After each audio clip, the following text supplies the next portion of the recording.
They moved slowly, silently, with purpose, under a crystalline, star-filled night in western Siberia. They were Muslims, though one could scarcely have known it from their speech, which was Russian, though inflected with the sing-song Azerbaijani accent that wrongly struck the senior members of the engineering staff as entertaining. The three of them had just completed a complex task in the truck and train yards, the opening of hundreds of loading valves. Ibrahim Tolkaz was their leader, though was not in the front. Rasul was in front, the massive former sergeant in the MVD, who had already killed 6 men this cold night, 3 with a pistol hidden under his coat, and 3 with his hands alone. No one had heard them. An oil refinery was a noisy place. The bodies were left in shadows, and the 3 men entered Tolkaz's car for the next part of their task. Central Control was a modern 3-story building fittingly in the center of the complex. For at least 5 kilometers in all directions stretched the cracking towers, storage tanks, catalytic chambers, and above all, the thousands of kilometers of large-diameter pipe which made Nizhnevartovsk one of the world's largest refining complexes. The sky was lit at uneven intervals by waste gas fires, and the air was foul with the stink of petroleum distillates, aviation kerosene, gasoline, diesel fuel, benzene, nitrogen tetroxide for intercontinental missiles, lubricating oils of various grades, and complex petrochemicals identified only by their alphanumeric prefixes. They approached the brick-walled, windowless building in Tolkaz's personal Zhiguli, and the engineer pulled into his reserved parking space, then walked alone to the door as his comrades crouched in the back seat. Inside the glass door, Ibrahim greeted the security guard, who smiled back, his hand outstretched for Tolkaz's security pass. The need for security here was quite real, but since it dated back over 40 years, no one took it more seriously than any of the pro-forma bureaucratic complexities in the Soviet Union. The guard had been drinking, the only form of solace in this harsh, cold land. His eyes were not focusing, and his smile was too fixed. Tolkaze fumbled, handing over his pass, and the guard lurched down to retrieve it. He never came back up. Tolkaze's pistol was the last thing the man felt, a cold circle at the base of his skull, and he died without knowing why, or even how. To get the weapon the man had been only too happy to display for the engineers he'd protected. He lifted the body and moved it awkwardly to leave it slumped at the desk, just another swing shift worker asleep at his post, then waved his comrades into the building. Rasul and Mohammed raced to the door. "It is time, my brothers." Tolkaze handed the AK-47 rifle and ammo belt to his taller friend. Rasul hefted the weapon briefly, checking to see that a round was chambered and the safety off. Then he slung the ammunition belt over his shoulder and snapped the bayonet in place before speaking for the first time that night. "Paradise awaits." Tolkaze composed himself, smoothed his hair, straightened his tie, and clipped the security pass to his white laboratory coat before leading his comrades up the 6th flight of stairs. Ordinary procedure dictated that to enter the master control room, one first had to be recognized by one of the operations staffers. And so it happened. Nikolai Borisov seemed surprised when he saw Tolkaze through the door's tiny window. "You're not on duty tonight, Isha. One of my valves went bad this afternoon, and I forgot to check the repair status before I went on duty. You know the one. The auxiliary feed valve on kerosene number 8. If it's still down tomorrow, we'll have to reroute, and you know what that means." Borisov grunted agreement. "True enough, Isha." The middle-aged engineer thought Tolkaze liked the semi-Russian diminutive. He was badly mistaken. "Stand back while I open this damned hatch." The heavy door swung outward. Borisov hadn't been able to see Rasul and Mohammed before, and scarcely had time now. 3 7.62mm rounds from the Kalashnikov exploded into his chest. The master control room contained a duty watch crew of 20 and looked much like the control center for a railroad or power plant. The high roads were cross-hatched with pipeline schematics dotted with hundreds of lights to indicate which control valve was doing what. That was only the main display. Individual segments of the system were broken off into separate status boards, mainly controlled by computer but constantly monitored by half the duty engineers. The staff could not fail to note the sound of the 3 shots, but none of them were armed. With elegant patience, Rasul began to work his way across the room, using his Kalashnikov expertly and firing 1 round into each watch engineer. At first, they tried to run away, until they realized that Razul was herding them into a corner like cattle, killing as he moved.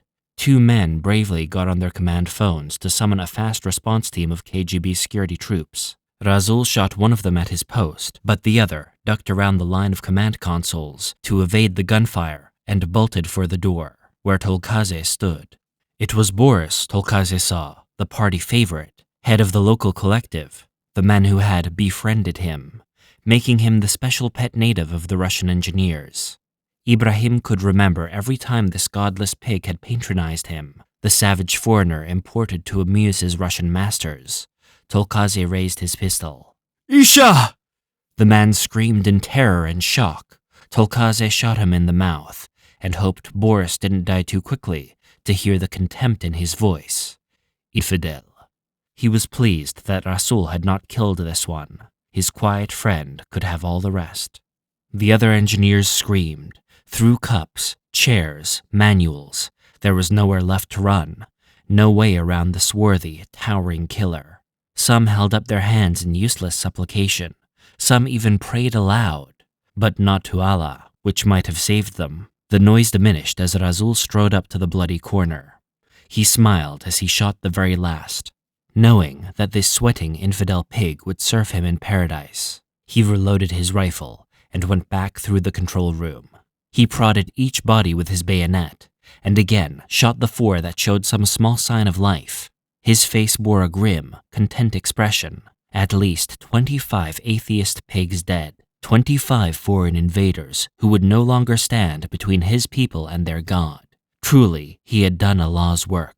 The third man, Muhammad, was already at his own work as Razul took his station at the top of the staircase. Working at the back of the room, he switched the room system's control mode from computer automatic to emergency manual, bypassing all of the automated safety systems. A methodical man, Ibrahim had planned and memorized every detail of his task over a period of months, but still he had a checklist in his pocket. He unfolded it now and set it next to his hand on the master supervisory control board. Tolkaze looked around at the status displays to orient himself, then paused. From his back pocket, he took his most treasured personal possession, half of his grandfather's Quran, and opened it to a random page. It was a passage in the chapter of the spoils. His grandfather having been killed during the futile rebellions against Moscow, his father shamed by hapless subservience to the infidel state. Tolkaze had been seduced by Russian schoolteachers into joining their godless system. Others had trained him as an oil field engineer to work at the state's most valuable facility in Azerbaijan. Only then had the God of his fathers saved him, through the words of an uncle, an unregistered imam who had remained faithful to Allah and safeguarded this tattered fragment of the Quran that had accompanied one of Allah's own warriors. Tolkaze read the passage under his hand. "And when the misbelievers plotted to keep thee prisoner, or kill thee, or drive thee forth, they plotted well, but God plotted too, and God is the best of plotters." Tolkaze smiled, certain it was the final sign in a plan being executed by hands greater than his own. Serene and confident, he began to fulfill his destiny. First, the gasoline. He closed 16 control valves, the nearest of them 3 kilometers away, and opened 10, which rerouted 80 million liters of gasoline to gush out from a bank of truck-loading valves. The gasoline did not ignite at once. The 3 had left no pyrotechnic devices to explode this first of many disasters. Tolkaze reasoned that if he were truly doing the work of Allah, then his God would surely provide. And so he did. A small truck driving through the loading yard took a turn too fast, skidded on the splashing fuel, and slid broadside into a utility pole. It only took one spark, and already more fuel was spilling out onto the train yards. With the master pipeline switches, Tolkaze had a special plan. He rapidly typed in a computer command, thanking Allah that Rasul was so skillful and had not damaged anything important with his rifle. The main pipeline from the nearby production field was 2 meters across, with many branch lines running to all of the production wells. The oil traveling in those pipes had its own mass and its own momentum supplied by pumping stations in the fields. Ibrahim's commands rapidly opened and closed valves. The pipeline ruptured in a dozen places, and the computer commands left the pipes on. The escaping light crude flowed across the production field, where only one spark was needed to spread a holocaust before the winter wind. And another break occurred where the oil and gas pipelines crossed together over the River Ob. "The Greenskins are here!" Razul shouted the moment the quick response team of KGB border guards stormed up the staircase. A short burst from the Kalashnikov killed the first two, and the rest of the squad stopped cold behind a turn in the staircase as their young sergeant wondered what the hell they had walked into. Already, automatic alarms were erupting around him in the control room. The master status board showed 4 growing fires whose borders were defined by blinking red lights. Tolkaze walked to the master computer and ripped out the tape spool that contained the digital control codes. The spares were in the vault downstairs, and the only men within 10 kilometers who knew the combination were in this room, dead. Mohammed was busily ripping out every telephone in the room. The whole building shook with the explosion of a gasoline storage tank 2 kilometers away. The crashing sound of a hand grenade announced another move by the KGB troops. Rasul returned fire, and the screams of dying men nearly equaled the ear-splitting fire alarm klaxons. Tolkaze hurried over to the corner. The floor was slick with blood. He opened the door to the electrical fuse box, flipped the main circuit breaker, then fired his pistol into the box. Whoever tried to set things aright would also have to work in the dark. He was done. Ibrahim saw his massive friend had been mortally hit in the chest by grenade fragments. He was wobbling, struggling to stay erect at the door, guarding his comrades to the last. "I take refuge to the Lord of the Worlds," Tolkaze called out defiantly to the security troops, who spoke not a word of Arabic. "The King of Men, the God of Men, from the evil of the Whispering Devil." The KGB sergeant leapt around the lower landing, and his first burst tore the rifle from Razul's bloodless hands. 2 hand grenades arched through the air as the sergeant disappeared back around the corner. There was no place and no reason to run. Mohammed and Ibrahim stood immobile in the doorway as the grenades bounced and skittered across the tiled floor. Around them, the whole world seemed to be catching fire, and because of them, the whole world really would. Allah Akbar. Sunnyvale, California. "God Almighty," the Chief Master Sergeant breathed. The fire, which had begun in the gasoline-diesel section of the refinery, had been sufficient to alert a strategic early morning satellite in geosynchronous orbit 24,000 miles above the Indian Ocean. The signal was downlinked to a top-security U.S. Air Force post. The senior watch officer in the satellite control facility was an Air Force colonel. He turned to his senior technician. "Map it." "Yes, sir." The sergeant typed a command into his console, which told the satellite cameras to alter their sensitivity. With the flaring on the screen reduced, the satellite rapidly pinpointed the source of the thermal energy. A computer-controlled map on the screen adjacent to the visual display gave them an exact location reference. "Sir, that's an oil refinery fire. Geez, it looks like a real pisser. Colonel, we got a Big Bird Pass in 20 minutes, and the course track is within 120 kilometers. Uh-huh. The colonel nodded. He watched the screen closely to make sure that the heat source was not moving, his right hand lifting the gold phone to NORAD headquarters, Cheyenne Mountain, Colorado. "This is Argus Control. I have flash traffic for CINC NORAD." "Wait one," said the first voice. "This is CINC NORAD," said the second, Commander-in-Chief of North American Aerospace Defense Command. "Sir, this is Colonel Burnett at Argus Control. We show a massive thermal energy reading at coordinates 60 degrees, 50 minutes north, 76 degrees, 40 minutes east. The site is listed as POL Refinery. The thermal source is not, repeat, not moving. We have a KH-11 pass close to the source in 20 minutes. My preliminary evaluation, General, is that we have a major oil field fire there." "They're not doing a laser flash on your bird?" CINC NORAD asked. There was always a possibility the Soviets were trying to play games with their satellite. "Negative. The light source covers infrared in all of the visible spectrum. Not, repeat, not monochromatic. We'll know more in a few minutes, sir. So far, everything is consistent with a massive ground fire." 30 minutes later, they were sure. The KH-11 reconnaissance satellite came over the horizon close enough for all of its 8 television cameras to catalog the chaos. The sidelink transmitted the signal to a geosynchronous communication satellite, and Burnett was able to watch it all in real time, live and in color. The fire had already engulfed half of the refinery complex and more than half of the nearby production field, with more burning crude oil spreading from the ruptured pipeline onto the river Ob. They were able to watch the fire spread, the flames carried rapidly before a 40-knot surface wind.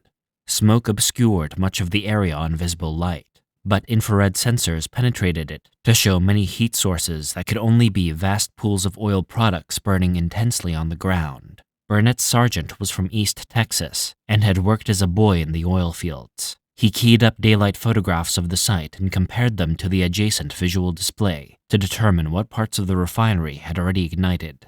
"God damn, Colonel," the sergeant shook his head reverently. He spoke with quiet expertise. "The refinery, well, it's gone, sir. That fire will spread in front of that wind, and ain't no way in hell they'll stop it. Refinery's gone, total loss. Burn maybe 3-4 days, maybe a week, parts of it. And unless they find a way to stop it, looks like the production field is going to go too, sir. By next pass, sir, it'll all be burnin'. All those wellheads, spillin', burnin', oh, lordy. I don't think even Red Adair would want any part of this job.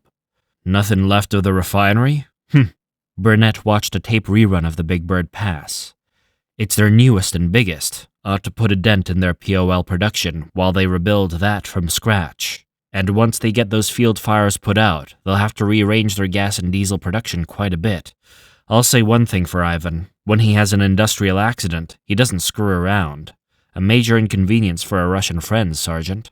This analysis was confirmed the next day by the CIA, and the day after that by the British and French security services. They were all wrong. 2.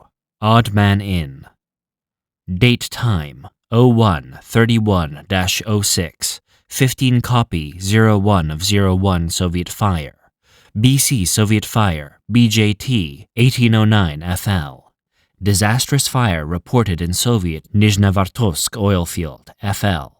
EDS, moved in advance for Wednesday PMS, FL.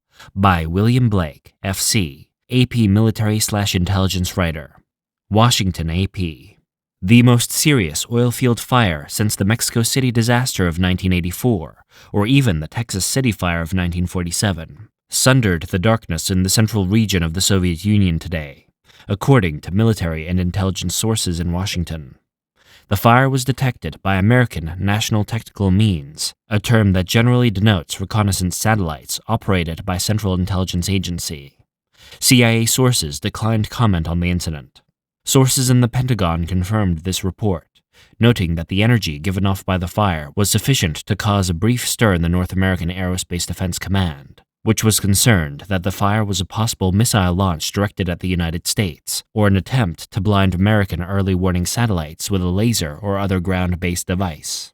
At no time, the source pointed out, was there any thought of increasing American alert levels, or of bringing American nuclear forces to higher states of readiness.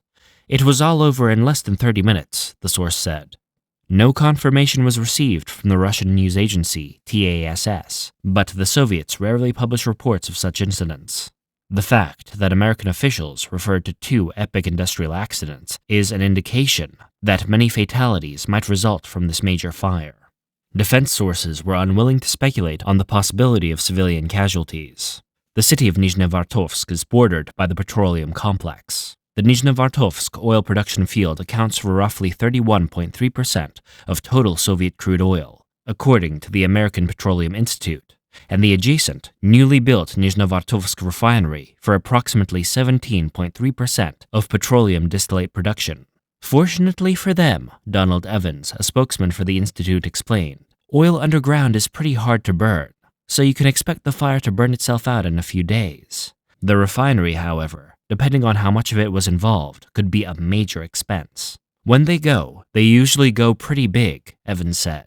But the Russians have sufficient excess refining capacity to take up the slack, especially with all the work they've been doing at their Moscow complex. Evans was unable to speculate on the cause of the fire, saying, "The climate could have something to do with it. We had a few problems on the Alaskan fields that took some careful work to solve.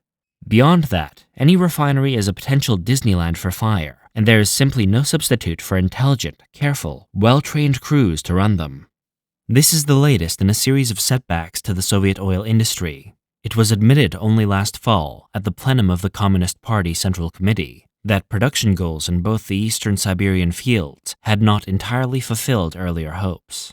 This seemingly mild statement is being seen in Western circles as a stinging indictment of the policies of now-departed Petroleum Industry Minister Zatishin, since replaced by Mikhail Sergatov, former chief of the Leningrad Party apparatus, regarded as a shining star in the Soviet Party. A technocrat with a background of engineering and party work, Sergatov's task of reorganizing the Soviet oil industry is seen as a task that could last years. APBA 0131 0501 ESTFL. End of story. Moscow, RSFSR. Mikhail Eduardovich Sergatov never had a chance to read the wire service report. Summoned from his official dacha in the birch forests surrounding Moscow, he'd flown at once to Nizhnevartovsk and stayed for only 10 hours before being recalled to make his report in Moscow. 3 months on the job, he thought, sitting in the empty forward cabin of the IL-86 airliner. And this has to happen. His 2 principal deputies, a pair of skilled young engineers, had been left behind and were trying even now to make sense of the chaos, to save what could be saved. As he reviewed his notes for the Politburo meeting later in the day, 300 men were known to have died fighting the fire, and, miraculously, fewer than 200 citizens in the city of Nizhnevartovsk. That was unfortunate, but not a matter of great significance except insofar as those trained men killed would eventually have to be replaced by other trained men, drawn from the staffs of other large refineries. The refinery was almost totally destroyed. Reconstruction would take a minimum of 2 to 3 years, and would account for a sizable percentage of national steel pipe production, plus all the other specialty items unique to a facility of this type. 15,000 million rubles. And how much of the special equipment would have to be purchased from foreign sources? How much precious hard currency and gold would be wasted? And that was the good news. The bad news? The fire that had engulfed the production field had totally destroyed the well tops. Time to replace? At least 36 months. 36 months, Sergatov reflected bleakly. If we can avert the drillings and the crews to re-drill every damned well, and at the same time rebuild the EOR systems, for a minimum of 18 months, the Soviet Union will have an enormous shortfall in oil production. Probably more like 30 months. What will happen to our economy? He pulled a pad of lined paper from his briefcase and began to make some calculations. It was a 3-hour flight, and Sergatov did not notice that it was over until the pilot came back to announce they had landed. He looked with squinted eyes at the snow-covered landscape of Vnukovo 2, the VIP-only airport outside of Moscow, and walked alone down the boarding stairs to an awaiting ZIL limousine. The car sped off at once, without stopping at any of the security checkpoints. The shivering militia officers snapped to attention as the ZIL passed, then returned to the business of keeping Warren in the sub-zero temperatures. The sun was bright, the sky clear but for some thin, high clouds. Sergatov looked vacantly out of the windows, his mind mulling over the figures he had already rechecked 6 times. The Politburo was waiting for him, his KGB driver told him. Sergatov had been a candidate or non-voting member of the Politburo for just 6 months, which meant that, along with his 8 other junior colleagues, he advised the 13 men who alone made their decisions that mattered in the Soviet Union. His portfolio was energy production and distribution. He had held that post since September, and was only beginning to establish his plan for a total reorganization of the 7 regional and all-union ministries that handled energy functions, and predictably spent most of their time battling one another, into a full department that reported directly to the Politburo and party secretariat, instead of having to work through the Council of Ministries bureaucracy. He briefly closed his eyes to thank God. There might be one, he reasoned, that his first recommendation, delivered only a month earlier, had concerned security and political reliability in many of the fields. He had specifically recommended a further Russification of the largely foreign workforce. For this reason, he did not fear for his own career, which up to now had been an uninterrupted success story. He shrugged. The task he was about to face would decide his future in any case, and perhaps his country's. The ZIL proceeded down the Leningradsky Prospect, which turned into Gorkoko, the limousine speeding through the center lane that policemen kept clear of traffic for the exclusive use of the Vlasti. They motored past the Intourist Hotel into the Red Square, and finally approached the Kremlin gate. Here, the driver did stop for the security checks, 3 of them, conducted by KGB troops and the soldiers of the Taman Guards. 5 minutes later, the limousine pulled to the door of the Council of the Ministers building, the sole modern structure in the fortress. The guards here knew Sergatov by sight and saluted crisply as they held open the door so that his exposure to the freezing temperatures would last but a brief span of seconds. The Politburo had been holding its meetings in this 4th-floor room for only a month, while their usual quarters in the old arsenal buildings were undergoing a belated renovation. The older men grumbled at the loss of the old Tsarist comforts, but Sergatov preferred the modernity. About time, he thought, that the men of the party surrounded themselves with the works of socialism instead of the moldy trappings of the Romanovs. The room was deathly quiet as he entered. Had this been in the arsenal, the 54-year-old technocrat reflected, the atmosphere would have been altogether like a funeral, and there had been all too many of those. Slowly, the party was running out of the old men who had survived Stalin's terror, and the current crop of members, all young men in their 50s or early 60s, was finally being heard. The guard was being changed, too slowly, too damned slowly for Sergatov and his generation of party leaders, despite the new general secretary. The man was already a grandfather.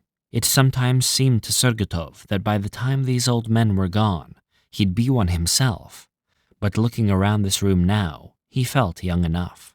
"Good day, comrades," Sergatov said, handing his coat to an aide, who withdrew at once, closing the doors behind him. The other men moved at once to their seats. Sergatov took his, halfway down the right side. The party general secretary brought the meeting to order, his voice controlled and businesslike. "Comrade Sergatov, you may begin your report. First, we must hear your explanation of exactly what happened."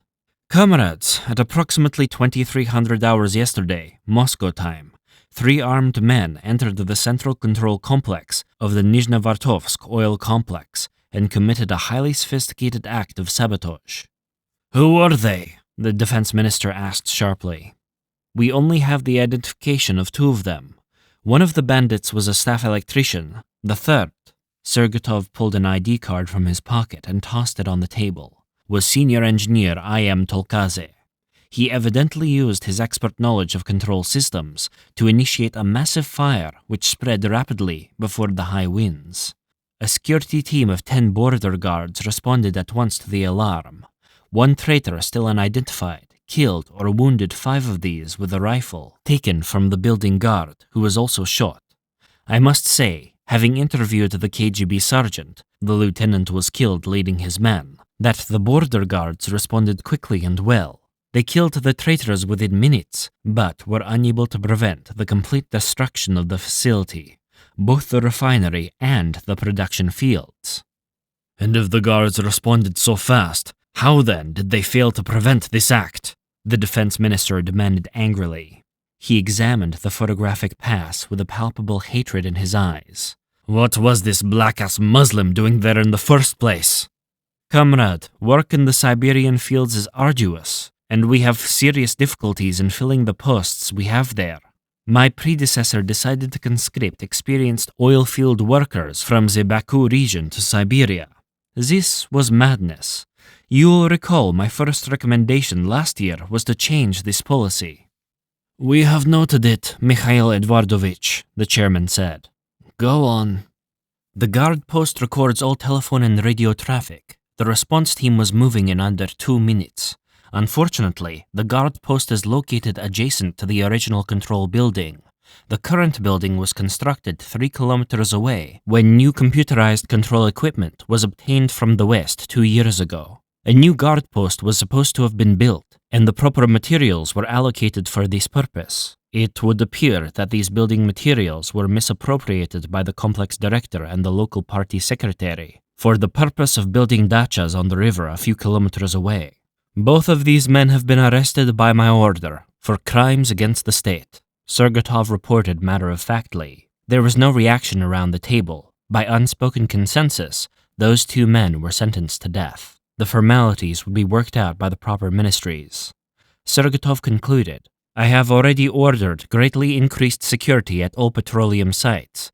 Also on my orders, the families of the two known traitors have been arrested at their homes outside Baku and are being rigorously interrogated by state security, along with all who knew and worked with them. Before the border guards were able to kill the traitors, they were able to sabotage the oil field control systems in such a way as to create a massive conflagration. They were able to wreck the control equipment so that even if the guard troops had been able to get a crew of engineers in to restore control, it is unlikely that anything would have been saved. The KGB troops were forced to evacuate the building, which was later consumed by the fire. There was nothing more they could have done. Sergatov remembered the sergeant's badly burned face, the tears flowing down over the blisters as he told his story. The fire brigade? The general secretary asked. More than half of them died fighting the fire, Sergatov replied, along with over 100 citizens who joined the battle to save the complex. Truly, there is no blame to be assessed here, comrade. Once this bastard Tolkaze began his devil's work, it would have been as easy to control an earthquake. For the most part, the fire has been well put out by now, due to the fact that most of the fuels that were stored in the refinery were consumed in about 5 hours, also because of the destruction of the wellheads in the oil field. But how was this catastrophe possible? A senior member asked. Sergatov was surprised by the quiet mood in the room.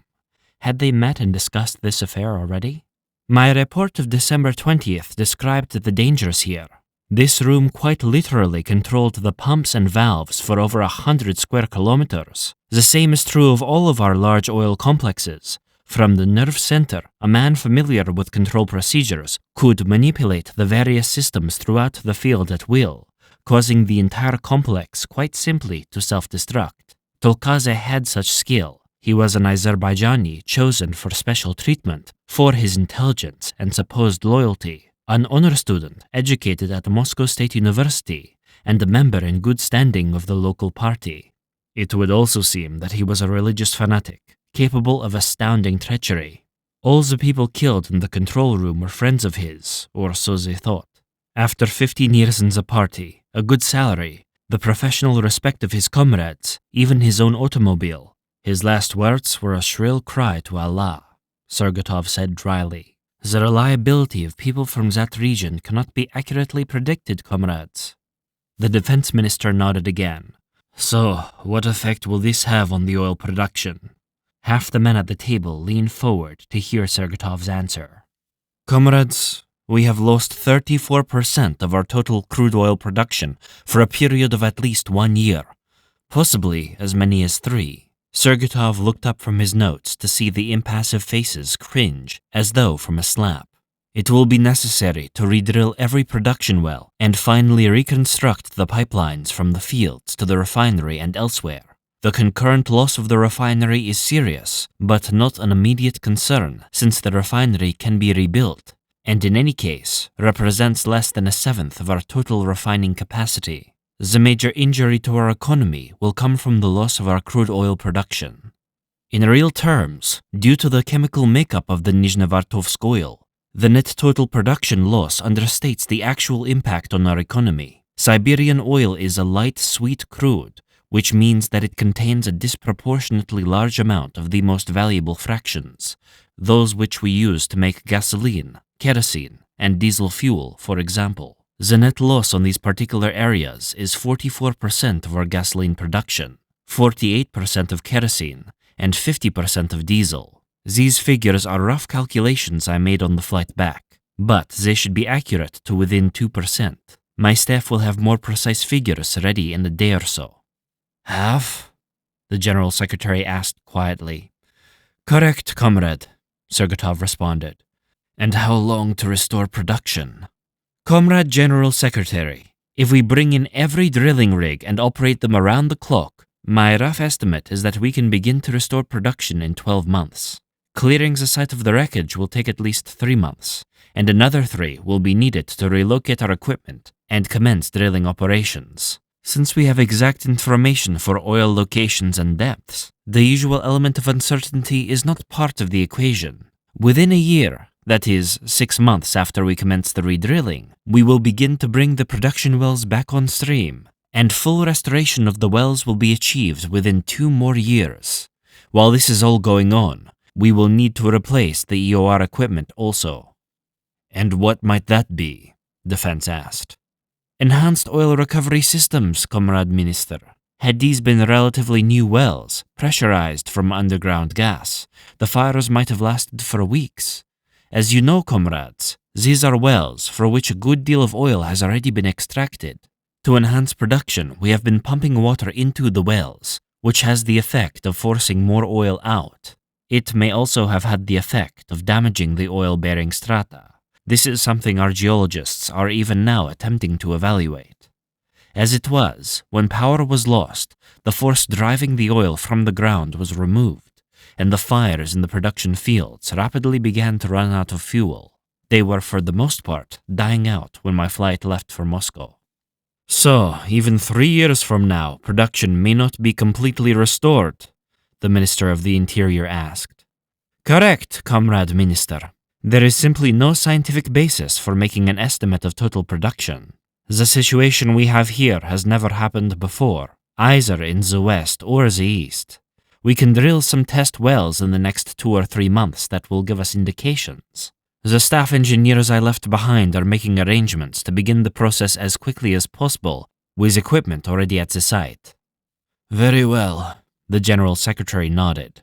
The next question is how long the country can operate on this basis. Sergotov went back to his notes. Comrades, there is no denying that this is a disaster of unprecedented scale for our economy. The winter has drawn down our heavy oil inventories more than usual. Certain energy expenditures must remain relatively intact. Electrical power generation last year, for example, accounted for 38% of our oil products, far more than planned, due to past disappointments in oil and gas production, which we had expected to reduce oil demand. The coal industry will require at least 5 years to restore due to failures in modernization, and gas drilling operations are currently slowed by environmental conditions.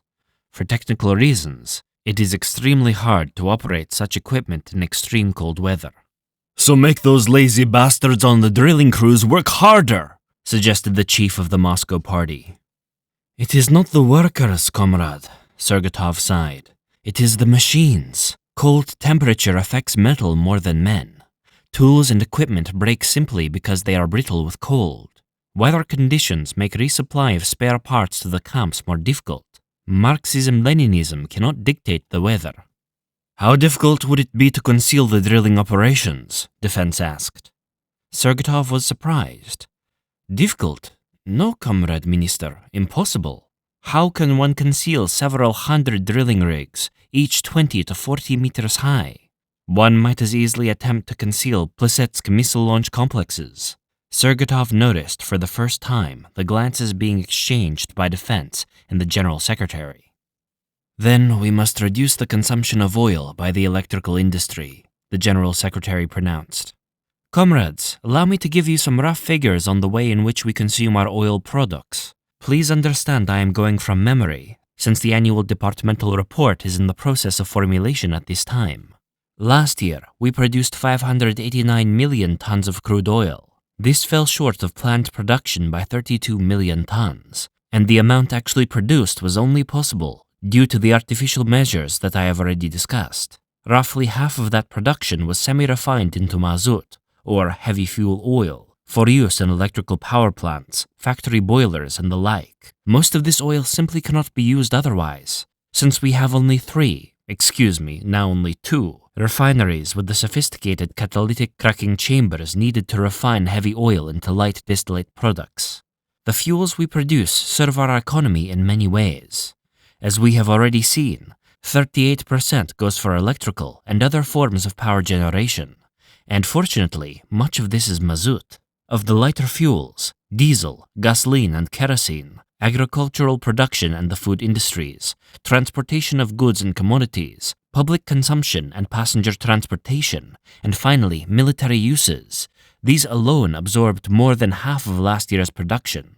In other words, comrades, with the loss of the Nizhnovartovsk field, the end users I just mentioned account for more than we are able to produce, leaving nothing at all for metallurgy, heavy machinery, chemical, and construction uses, not to mention what we customarily export to our fraternal socialist allies in Eastern Europe and throughout the world.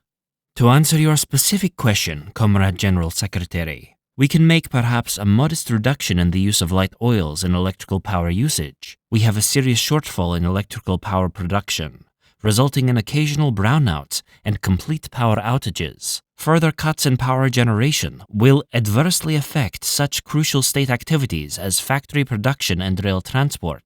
You will recall that 3 years ago we experimented with altering the voltage of generated power to conserve fuels, and this resulted in damage to electrical motors throughout the Donetsk industrial basin. What about coal and gas? Comrade General Secretary, coal production is already 16% below planned output and getting worse, which has caused conversion of many coal-fired boilers and power plants to oil. Moreover, the conversion of such facilities from oil back to coal is costly and time-consuming. Conversion to gas is a much more attractive and cheaper alternative that we have been vigorously pursuing.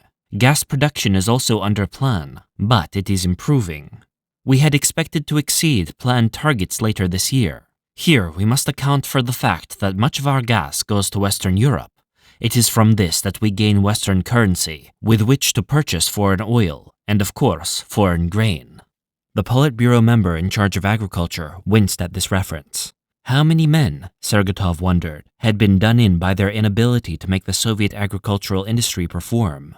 Not the current General Secretary, of course, who had somehow managed to advance despite his failures there. But good Marxists weren't supposed to believe in miracles.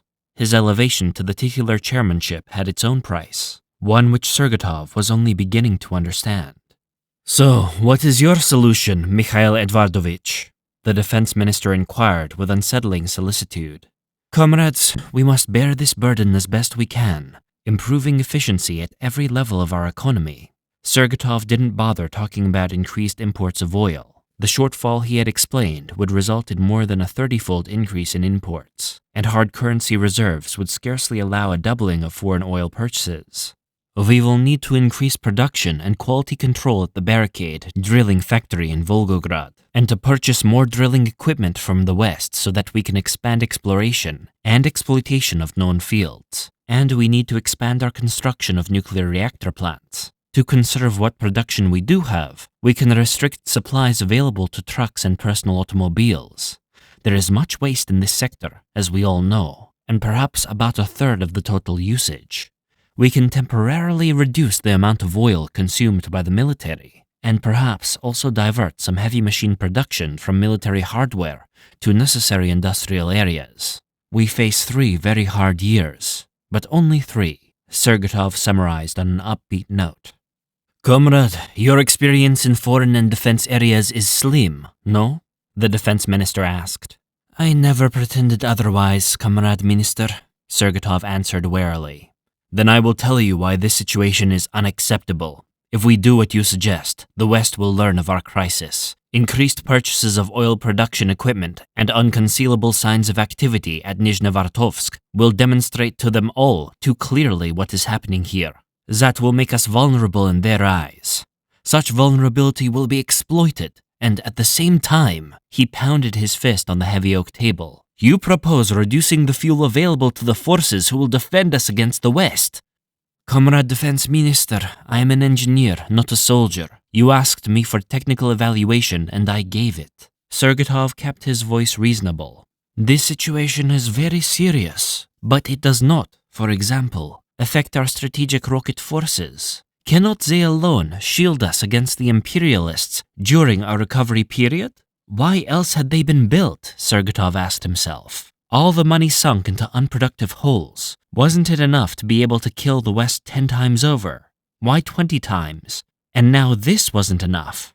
"And has it not occurred to you that the West would not allow us to purchase what we need?" the party theoretician asked. "When have the capitalists refused to sell us? When have the capitalists had such a weapon to use against us?" the General Secretary observed. For the first time, the West has the ability to strangle us in a single year. What if they now also prevent our purchase of grain? Sergotov hadn't considered that. With yet another disappointing grain harvest, the 7th out of the last 11 years, the Soviet Union needed to make massive purchases of wheat, and this year, America and Canada were the only reliable sources. Bad weather in the southern hemisphere had damaged Argentina's harvest, and to a lesser extent Australia's, while the US and Canada had enjoyed their customary record crops. Negotiations were even now underway in Washington and Ottawa to secure such a purchase, and the Americans were having no trouble at all, except that the high value of the dollar made their grain disproportionately expensive. But that grain would take months to ship. How easy would it be, Sergotov wondered, for technical difficulties in the grain ports of New Orleans and Baltimore to slow or even stop shipments entirely at a crucial moment? He looked around the table. 22 men, of whom only 13 really decided matters, and one of those was missing, were silently contemplating the prospect of over 250 million Soviet workers and peasants, all hungry and in the dark, at the same time that the troops of the Red Army, the Ministry of the Interior, and the KGB found their own fuel supplies, and because of it, their training and mobility restricted. The men of the Politburo were among the most powerful in the world, far more so than any of their Western counterparts. They answered to no one, not the Central Committee of the Communist Party, not the Supreme Soviet, certainly not the people of their nation. These men had walked on the streets of Moscow for years, but had been whisked by chauffeured, handmade cars to and from their luxury apartments within Moscow, or to their ceremonial dachas outside the city. They shopped, if at all, in guarded stores restricted to the elite, and were served by doctors in clinics established only for the elite. Because of all this, these men regarded themselves as masters of their destiny. It was only now beginning to strike them that, like all men, they too were subject to a fate which their immense personal power merely made all the more intractable. Around them was a country whose citizens were poorly fed and poorly housed, whose only abundant commodities were painted signs and slogans praising Soviet progress and solidarity. Some of the men at this table actually believed those slogans, Sergotov knew. Sometimes he still did, mainly in homage to his idealistic youth. But Soviet progress had not fed their nation, and how long would Soviet solidarity endure in the hearts of the people hungry, cold, and in the dark? Would they be proud of the missiles in the Siberian forests then, of the thousands of tanks and guns produced every year? Would they then look to the sky that held a Salyut space station and feel inspired? Or would they wonder what kind of food was being eaten by that elite? Less than a year before, Sergotov had been a regional party chieftain, and in Leningrad he had been careful to listen to his own staff people's description of the jokes and grumblings in the lines which people endured for 2 loaves of bread or toothpaste or shoes, detached even then from the harsher realities of life in the Soviet Union. He had often wondered if one day the Bureau of the Ordinary Worker would become too heavy to endure. What would he have known then? How would he know now? Would the older men here ever know? Narod, they called it, a masculine noun that was nonetheless raped in every sense.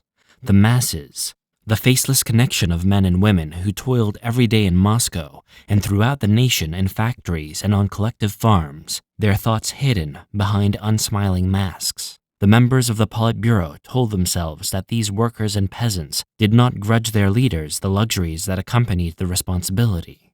After all, life in the country had improved in measurable terms. That was the compact.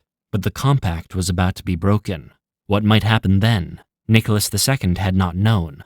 These men did. The defense minister broke the silence.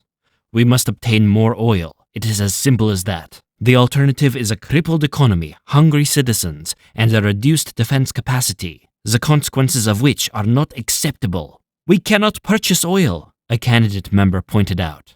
Then we must take it. Fort Meade, Maryland. Bob Toland frowned at his spice cake. I shouldn't be eating dessert, the intelligence analyst reminded himself, but the National Security Agency commissary served this only once a week, and spice cake was his favorite. And it was only about 200 calories, that was all. An extra 5 minutes on the exercise bike when he got home. What did you think of the article in that paper, Bob? a coworker asked. The oil field thing? Toland rechecked the man's security badge. He wasn't cleared for satellite clearance. Sounds like they had themselves quite a fire. You didn't see anything official on it. Let's just say that the leak in the papers came from a higher security clearance than I have. Top secret press? Both men laughed. Something like that. The story had information that I haven't seen, Toland said. Speaking the truth, mostly. The fire was out, and the people in his department had been speculating on how Ivan had put it out so fast. Shouldn't hurt them too bad. I mean, they don't have millions of people taking to the road on summer vacations, do they? Not hardly. How's the cake? Not bad. Toland smiled, already wondering if he needed the extra time on the bike. Moscow, RSFSR. The Politburo reconvened at 9:30 the next morning. The sky outside the double-paned windows was gray and curtained with the heavy snow that was beginning to fall again, adding to the half-meter already on the ground. There would be sledding tonight on the hills of Gorky Park, Sergatov thought. The snow would be cleared off the two frozen lakes for skating under the lights to the music of Tchaikovsky and Prokofiev. Muscovites would laugh and drink their vodka and savor the cold, blissfully ignorant of what was about to be said here, of the turns that all of their lives would take. The main body of the Politburo had adjourned at 4 the previous afternoon, and then the 5 men who made up the Defense Council had met alone. Not even all of the full Politburo members were privy to that decision-making body. Overseeing them at the far end of the room was a full-length portrait of Vladimir Ilyich Ulyanov, Lenin, the revolutionary saint of Soviet communism, his domed forehead thrown back as though in a fresh breeze, his piercing eyes looking off toward the glorious future which his stern face confidently proclaimed, which the science of Marxism-Leninism called a historic inevitability. A glorious future. Which future? Sergatov asked himself. What has become of our revolution? What has become of our party? Did Comrade Ilyich really mean it to be like this? Sergatov looked at the General Secretary, the young man supposed by the West to be fully in charge, the man who was even now changing things. His accession to the highest point in the party had been a surprise to some, Sergatov among them. The West still looked to him as hopefully as we once had, Sergatov thought. His own arrival in Moscow had changed that rapidly enough. Yet another broken dream.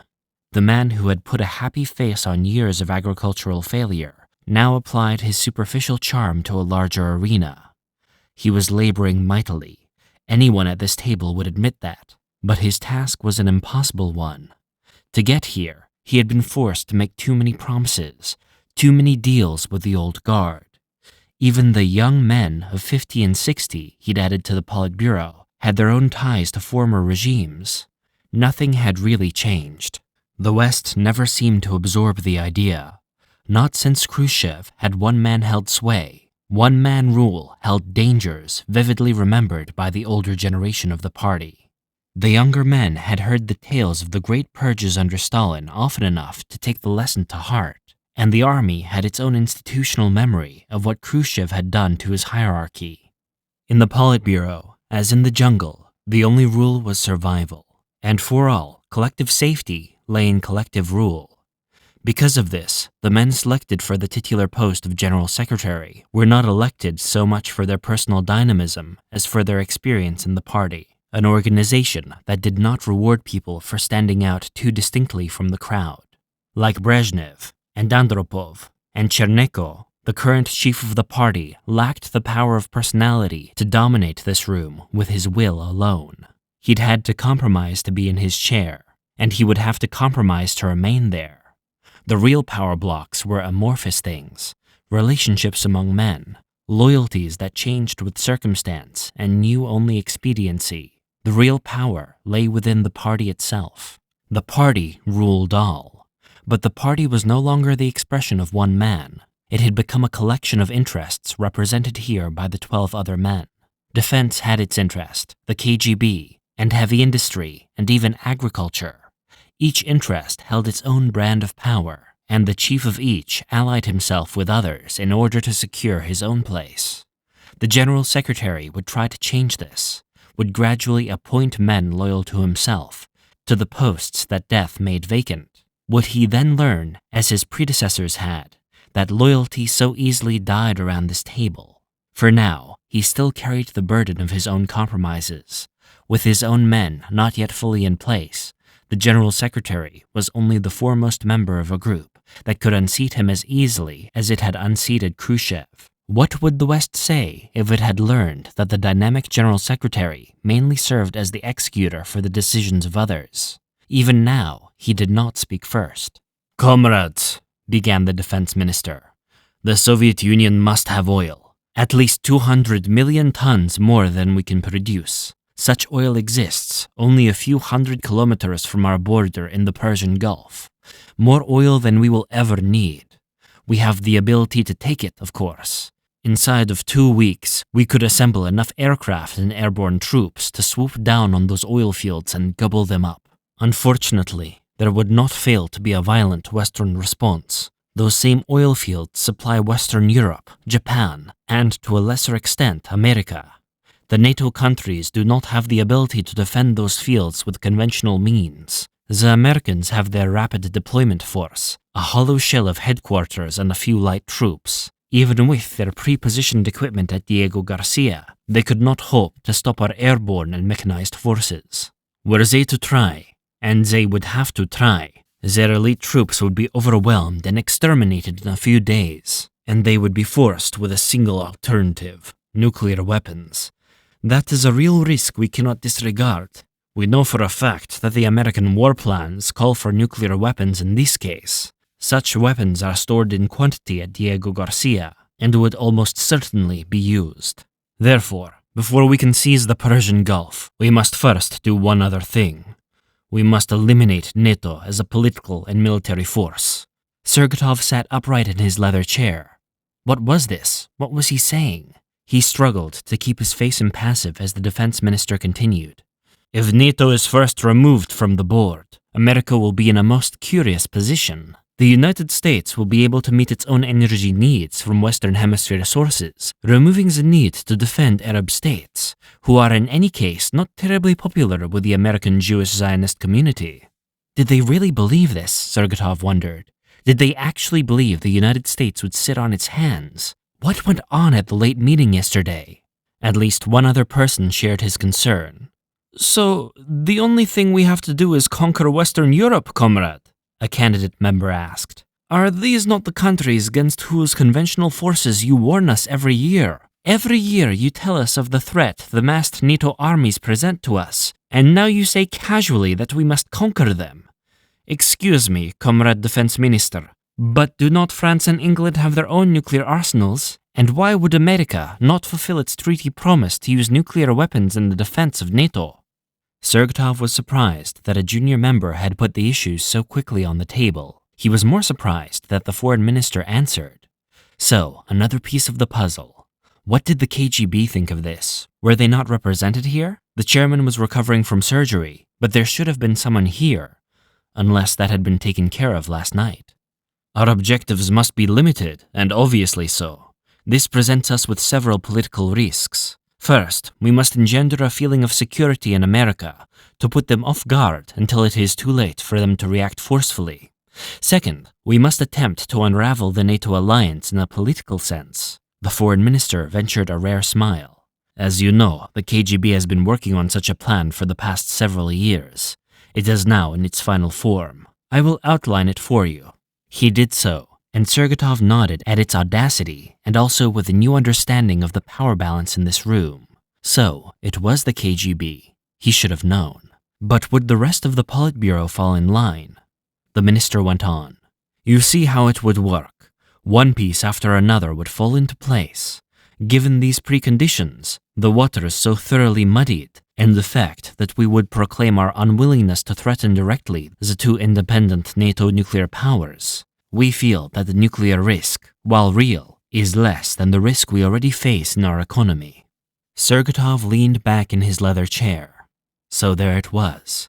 War was less risky than a cold, hungry peace. It had been decided. Or had it? Might some combination of the other Politburo members have the power or prestige to reverse that decision? Could he dare to speak out against this madness? Perhaps a judicious question first. Do we have the ability to defeat NATO? he was chilled by the glib reply. Of course, Defense answered. What do you think we have an army for? We have already consulted with our senior commanders.